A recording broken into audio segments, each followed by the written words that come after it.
Сабақты бастаудан алдын каналға тіркеліп, видеоға лайк басып кетейік. Мен сендерге тапсырмалардың жауаптарын ауызша айтып кетемін.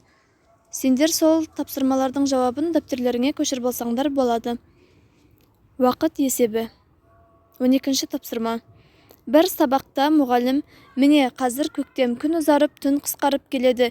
Енді бір айдан соң, яғни жаз кезінде күн 1 сағатқа ұзарады дейді. Бір ай өтеді. Сабақта жыл мезгілдері де туралы әңгіме болады. Мұғалім осы сыныпта оқитын Қожанасырды тақтаға шығарып, ал Қожанасыр, сен айтшы, бір тәулікте қанша сағат бар деп сұрайды. Басқа мезгілдерде 24 сағат, ал жаз кезінде 25 сағат бар депті. Мәтін мазмұны бойынша бір-біріңе сұрақ қой. Мәтін мазмұны бойынша бір-бірімізге сұрақ қоя кететін болсақ, бір ай қанша күнге тең?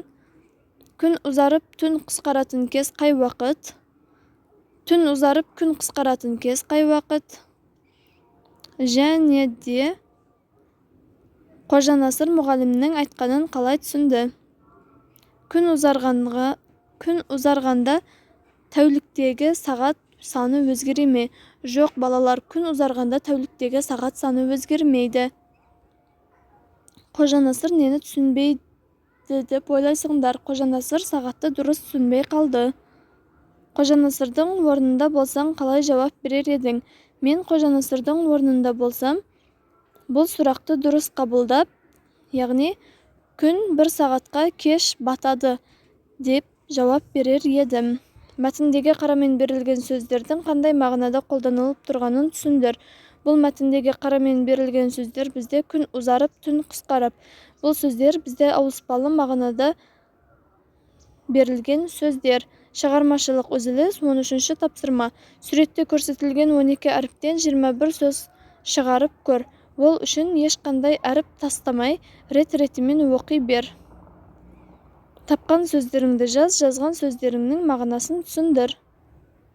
Алатау, ала, тау, ауа, атом, омар, ара және тағы да басқа сөздер. 14-ші тапсырма. Өлеңдегі қарамен берілген бұрыш сөзінің екі мағынада қолданылып тұрғанын дәлелде.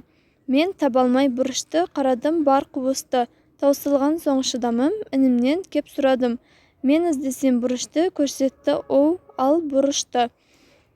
Бұрыш сөзі бұл жерде ауыспалы мағынада қолданылған. Оның бірінші мағынасы үйдің бұрышы, қабырғаның бұрышы болса, оның екінші мағынасы тамаққа салатын бұрыш.